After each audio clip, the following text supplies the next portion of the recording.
نسان motor دنیا کی ایک بہت بڑی آٹو موبائل کمپنی ہے جو الیکٹرک گاڑیاں بھی بنا رہی ہے، اور اس کے وائبرنٹ ڈیزائن جو ہے وہ دنیا میں اس کو ایک مقام دیتے ہیں۔ یہ مقام اس نے ایسے ہی حاصل نہیں کیا۔ یہ اس کمپنی کی جو ہسٹری ہے وہ تقریباً لگ بھگ کوئی 100 سال پرانی ہے، لیکن 2000 کے قریب یہ کمپنی ایئر 2000 کے قریب یہ ڈیفالٹ کرنے والی تھی۔ اس کمپنی میں ایک وہی پرانا کلچر تھا کہ سینیارٹی بیس پروموشن ہے، کلچر اس کا سیٹ نہیں تھا، اور بھی بہت ساری خامیاں تھیں جس کی وجہ سے وہاں کے جو امپلائیز تھے وہ موٹیویٹ نہیں تھے۔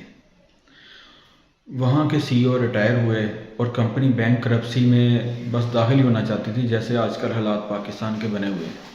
تو اس وقت کارلوس گوشن نے ایز اے سی او اس کا چارج سنبھالا۔ اس نے آتے ہی سب سے پہلے کمپنی کے پرابلمز کو اسٹڈی کیا، اور اس کے بعد اس کا ایک ویژن سیٹ کیا کہ ہم سب سے پہلے یہ ہے کہ اگلے 10 سالوں کے اندر دنیا کی سب سے advanced electrical vehicle making company کے طور پہ اپنے آپ کو اسٹیبلش کریں گے۔ تو اس کے لیے پھر اس نے مختلف آبجیکٹیو سیٹ کیے۔ اب آپ کو اس کا مقصد مطلب سمجھ میں آیا کہ سب سے پہلے ویژن سیٹ کیا، اور اب ویژن کو اچیو کرنا ہے۔ ویژن کو اچیو کرنے کے لیے اب جو بھی اسٹیپس اٹھاتے ہیں وہ اس کے آبجیکٹیوز ہوتے ہیں۔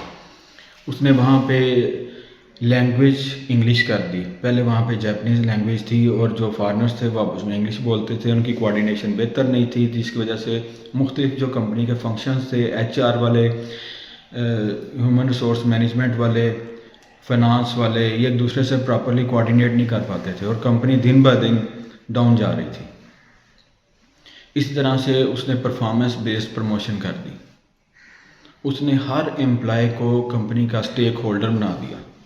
اس نے سب کو کانفیڈنس دیا کہ تم اس کمپنی کے بہت اہم انسان ہو، اگر تم نے کام نہ کیا تو یہ کمپنی ڈوب جائے گی، اور ہم سب کا مشترکہ ویژن یہ ہے۔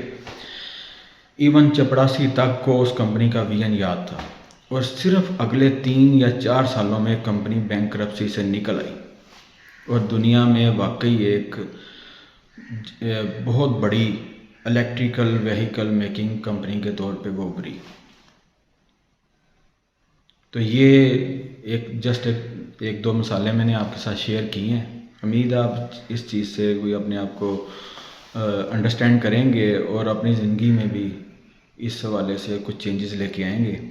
آپ کو اس حوالے سے کوئی بھی مشورہ چاہیے ہو تو آپ مجھے کمنٹ کر سکتے ہیں، یا پھر کاؤنسلنگ لکس کے جو فیس بک کا جو پیج ہے جو ڈسکرپشن میں دیا ہوا ہے وہاں پہ جا کے کانٹیکٹ کر سکتے ہیں۔